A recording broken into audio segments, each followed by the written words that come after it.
chills. Number 4. The Rosenheim Poltergeist. In 1967, a devious poltergeist began to haunt a legal office in the German city of Rosenheim. Sigmund Adam was at the head of the firm at the time, and he first noticed that something was wrong when the power started to go out regularly. He wrote it off as a simple case of faulty wiring that he and his team would simply have to work around as best they could. Little did he know it would be far from the last of their problems. Sigmund's office had 4 phone lines, and all 4 of them started to drop calls or else fade in and out during conversation. Sometimes all 4 would ring at the same time and startle everybody. Of course, there was never another person on the other end, or at least no one human. Whatever was calling them never bothered to make a single sound. When Sigmund's office had all of the phones replaced, the new ones continued to do the exact same thing. Eventually, he had a phone technician from the Deutsche Post come out and try to fix it. They monitored the phone line, but they couldn't understand the results. It appeared as though someone was dialing numbers from inside of the office at an impossible rate of speed. At one point, someone had apparently dialed 9 different numbers in under 2 minutes, which was not even possible to do with the big rotary phones of the time. Sigmund's office once received a hefty phone bill for a series of calls that were placed to the talking clock, which was a German telephone number you could call to get the time. Apparently, someone had called the number 46 times over the course of 15 minutes. Again, this wasn't even possible with the phones of that era. Sigmund didn't know what else to do at this point, so he had the entire phone system rewired. He also had the phones outfitted so that they would require a key to use, a key that he only carried. Even with all these new precautions in place, the calls continued from all of the phones, including the ones that were turned off, and things just got stranger from there. By now, electrical disturbances were happening all of the time, and the legal office had become a real hazard to work in. Lights were turning on and off at random, and the expensive photocopier suddenly began to leak ink for no reason at all. This time, Sigmund contacted the power company and had them check out the wiring. After finding nothing wrong with the circuitry, the power company installed voltage meters so that they could measure the building's electrical output. They detected huge power surges that should have easily blown every fuse in the box. Strangely, no fuse was ever damaged. Desperate for a solution, Sigmund shut off power to the entire building and now had it running on a separate backup generator. But this wasn't enough to stop the problems. Even after he had the whole electrical system rewired, his legal office continued to be haunted by constant calls, equipment breakdowns, and a whole list of newer disturbances. By now, desk drawers were flinging open on their own, and light bulbs were rotating in their sockets. At one point, all of the light bulbs blew up at the exact same time, when a team of hired physicists could not explain all of the building's malfunctions. Sigmund and his squad of lawyers turned to the supernatural. A paranormal team headed by a man named Hans Bender soon narrowed down the building's problems to a source no one had thought of before. A 19-year-old employee named Anna Marie Snyder. The young woman was extremely unhappy working there and hated all of her workers with a passion. Experts believed her deep dissatisfaction was what channeled an unhappy spirit into the workplace. Amazingly enough, they even suspected that the spirit was dialing the talking clock for her every time that she wondered when she was going to be able to finally go home for the day. The paranormal team knew the poltergeist was with Anna Marie after they noticed how all of the ghostly activity would correspond with her work shifts. Not only that, but the activity would seemingly follow her from room to room. For example, an overhead light would swing wildly when she stood underneath of it. When she left for the day, the poltergeist seemed to clock out with her. The paranormal encounters grew more intense as the investigation wore on. In addition to the usual flickering lights, ringing phones, and slamming drawers, now nothing would stay on the wall for longer than a day. Whatever was following her would violently throw expensive paintings on the ground and rip out calendar pages. At one point, a 400-pound oak cabinet moved several feet across linoleum flooring on its own without causing a single scratch. The people around her feared for their well-being, but they also needed their job, so to most of them, a haunted legal office was better than nothing. When Anna Marie left in January of the next year, all of the poltergeist activity immediately stopped. From phone calls to photocopying, the building never had another electrical problem or equipment malfunction again. If anything, it seemed as if the poltergeist had become increasingly prevalent in the months leading up to Anna Marie's departure. In other words, the more she got tired of her job, the more destructive the poltergeist became. Who knows how much more violent it would have become if she had decided to stick around. Over the course of the next year, she had several more jobs where the same electrical problems followed her. Only after she married in 1969 did the poltergeist finally leave her alone. There is one incident, however, where she broke up with him for a brief period before they got married. It happened during a bowling game. When they had an argument, the scoreboard directly above her broke. Before we go any further, do you think poltergeists can haunt people? Let me know in the comments with a simple yes or no. My answer would be yes, but I've never personally been haunted, and it seems very rare. It's a proven fact that generosity makes you a happier person, so if you're generous enough to like this video, then thank you. Number 3. The Amherst Poltergeist. In Nova Scotia, Canada, 1878, a 19-year-old teenager named Esther Cox complained that there was a mouse under her covers for the second night in a row. Her oldest sister Jeannie helped her find it. When they saw a cardboard box under her bed start to move on its own, they were sure they had found it. The cardboard box lifted high into the air and fell over.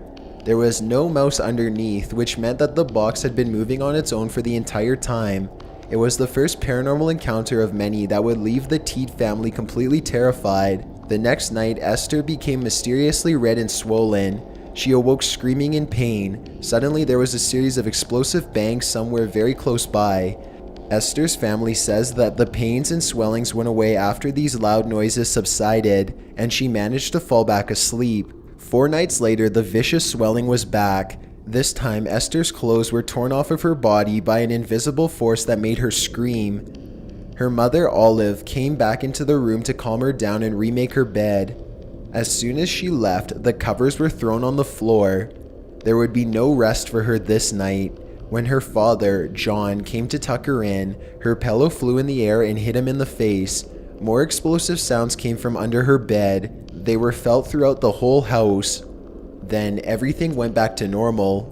The Teed family was quite concerned by this point, and they contacted a family doctor with a last name of Carity to help them. Dr. Carity arrived the next night to observe Esther while she slept. As he watched her, he saw her pillow slide out from under her entirely on its own. Then it slid back under her head. Something was demonstrating its powers to him. At that moment, the doctor heard a sharp point carving a message into the wall. He couldn't see the instrument, but he could read the words quite clearly. Esther Cox, you are mine to kill. It had scratched with an exclamation mark before his very eyes. Over the next few days, the poltergeist began to speak to the family and make threats to burn the house down. The doctor once observed a bucket of water begin to boil, and he and the rest of the family also saw tiny patches of fire constantly drop down from above, completely out of nowhere. The poltergeist was setting small fires throughout the house in every room. Everyone was constantly on guard. The poltergeist soon threatened to burn everyone alive unless Esther left the house, so they sent her to live with a friend of the family named John White. Of course, the poltergeist followed and made its presence known within a month. John White's son was holding a knife one day, as young boys in the late 1800s often did, when suddenly it flew out of his hands and jammed itself straight into Esther's back. When the boy pulled the sharp instrument out of her, the knife plunged back into her in the exact same spot. This attack brought on an infection that left her bedridden for nearly 3 weeks. Nobody blamed the son. Esther's life was clearly in danger with John White, so she lived with her aunt for a bit and then eventually moved back to Amherst. They hoped that her moving into a different room would prevent the poltergeist from finding her again. It didn't. The explosive noises and small fires picked up again as soon as she came home. When the family point blank asked the poltergeist if it meant to burn the house down, it ripped Olive's dress off and began to burn it under the kitchen table. After Esther's mysterious swelling attacks flared up again, she moved in with John White once more, and the poltergeist moved with her. The cast iron door of the oven kept flinging open and flying across the room. One time, hot iron spikes appeared from nowhere and fell into Esther's hands, burning her badly. A man named Walter Huba tried to make a traveling sideshow out of the Teed family's poltergeist. Everyone but the ghost was on board. It just wouldn't react on stage. When they got back home, it attacked Esther mercilessly until she was vomiting blood. By now, Esther believed she was being targeted by multiple spirits. The strongest one was named Bob Nickel and would stab pins into her and abuse her pet cat. The poltergeists continued to torment her for a long time until she got married, at which point they finally left her in peace. Number 2. The South Shields Haunting. In December of 2005, a couple known only as Mark and Mary Ann became victims of a violent haunting in their English home in the coastal towns of South Shields. One night, Mary Ann was lying in bed with her husband. She had just turned the lights off and closed her eyes when an object hit her in the face. It was a stuffed animal that belonged to Robert, their 3-year-old son. She turned the lights on and sat up, looking for Robert. The boy was nowhere to be found. Suddenly, a toy dog hit her in the head, much harder this time. Soon, toys were plummeting Mark and Mary Ann from all sides with such strength that all they could do to protect themselves was raise the covers and yell. Something grabbed onto their blankets and yanked down hard. It was at this point they noticed how the toys were flying in the air all by themselves, and how some were even stopping in midair before pelting them. The ghost then decided to hop into bed with them. Mark yelled in pain as 13 scratches slowly ripped into his back. Something was taking its time digging its talons into his skin. There was nothing for either of them to do as his back grew slick with red blood. After all, how do you fight a ghost? Unfortunately, it was all over as quickly as it had begun. The ghost left and the two were alone again, for the time being at least. Mark's scratches were gone by morning, but the two had seen enough. They contacted a paranormal researcher named Richman, who brought his mentor with him as well, a man by the name of Michael Hallowell. The scared couple told the team what had been happening to them. As it turned out, the toy attack was only the latest occurrence in a long series of paranormal events. It all started months ago when they came home one evening only to find 2 chairs perfectly stacked on a table. It gave them a creepy sense of not being alone, but the two were able to look past the strange evening and get on with life. Even when objects started to disappear and show up in different areas of the house, they still managed to stay calm about what looked to be a possible haunting. It wasn't until a full set of bedroom drawers moved from their room to the outside that they became sure that something was in the house with them, and they thought that maybe it was trying to tell them that they should leave. The couple stubbornly stuck around instead, and that's when things got even more threatening. Whatever was in the house with them knew that Robert was their weakness, and it went after his toys next. They found his rocking horse had been hanged by its neck from the ceiling fan as a clear warning. During another incident, they found Robert's stuffed rabbit sitting in a chair at the top of the steps. Someone, no something, had put a box cutter in its arms. This was around the time that their son's doodle board started to display satanic symbols and strange messages. "Going to die today, going to get you," read one of them. "I can get you when you're awake and I'll come for you when you're asleep," was another, followed by the 5-letter B word. Mary Ann received text messages that were largely the same thing, along with constant calls. None of these communications could be properly traced. Other times, their toilet would fill up with blood and then quickly go back to normal. Their toddler son, meanwhile, would often go into a trance and be found tightly wound up in blankets or else thrown in the closet. One time they found him wrapped up in his blankets and pinned down by a table. There was just no explanation for any of it besides a violent ghost. The attack on them with Robert's toys was the final straw. The two paranormal investigators, Darren and Michael, quickly got to work rigging the house with more surveillance equipment than the couple had ever seen before. They used motion sensors and special cameras to record the house's strange physical properties. Like a water bottle they found perfectly balanced at a weird diagonal angle. By now the toys themselves were speaking in low and creepy voices. Furniture continued to be stacked up high, and it wasn't uncommon for the occasional knife to go flying across the room. Then, one day they saw it. According to them, the poltergeist walked past Robert's room and turned towards Mark. He says that it had no facial features, but that it nonetheless felt like the 6-foot-tall entity was searching into his soul. The figure before him was black, cold, and menacing. It walked over to where he was standing. As it approached, scratch marks started to appear down the right side of Mark's back, just as they had during the attack from earlier before. The only difference was that this time 6 paranormal investigators were there to document it. Mark's skin became darker and burnt around the wounds. Then it was gone. For whatever reason, this gruesome encounter was the last time the poltergeist ever attacked them again. They have since published a book called The South Shields Poltergeist. At the time of its writing, the couple were desperately seeking to sell the home and live someplace far away. For some reason, there's been no buyers. Number 1. Bloody MacKenzie. The Greyfriars Kirkyard in Edinburgh, Scotland, is an ancient cemetery that's home to a dangerous and malevolent spirit named George MacKenzie. This ruthless villain murdered thousands of innocents while he was still alive in the 17th century, and he continues to kill those that disturbs his gravesite to this day. During his mortal years, MacKenzie was responsible for slaughtering 18,000 prisoners of war. These people were caught fighting for religious freedom from King Charles II, and they faced horrible consequences for refusing to give up their ties to the Presbyterian Church. In 1679, he brought 1,200 prisoners to Greyfriars to pay for their crimes.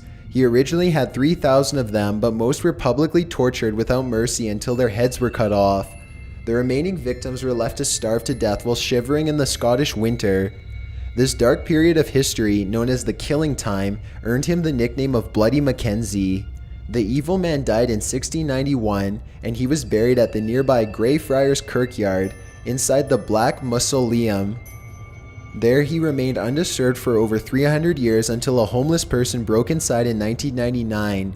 He cracked open the casket and laid down next to Bloody MacKenzie's skeleton for a good night's rest, only to break the casket and crush the corpse into dust. The poltergeist has been awake and enraged ever since. Reports of MacKenzie's spiritual attacks now number well in the hundreds. Sometimes his unseen hand will yank a person by the hair, while other times he'll make a grab at their legs as if to carry them away. And those are just some of the less violent confrontations. He's even been known to punch people and break fingers. Visitors will often return home later to find deep cuts, dark bruises, and bad burns underneath their clothing. These marks can last for months and even for life. There were 500 separate attacks as of 2006, at which point the person keeping count became haunted himself, but more on that later. One of the most famous attacks is when a person peering through the iron gates of MacKenzie's tomb was thrown completely off the steps by a cold force, and there are plenty of other similar instances. If you feel the air around you become either extremely hot or cold, then it means he is nearby and you are in trouble. Not even the local wildlife is safe. Animal carcasses are regularly found nearby. When he's not beating them into submission, it seems as if though the ghost of MacKenzie has developed a second way of keeping people away from his property, making them pass out. Over 140 people have suddenly collapsed in the graveyard without warning. When they've come to, they often find themselves covered in the same unexplainable injuries. Others black out for hours and find themselves in a completely different part of the cemetery with absolutely no recollection of what they've been up to. When the poltergeist first began to openly attack people, the Edinburgh City Council locked the Black Mausoleum and ordered no one allowed inside.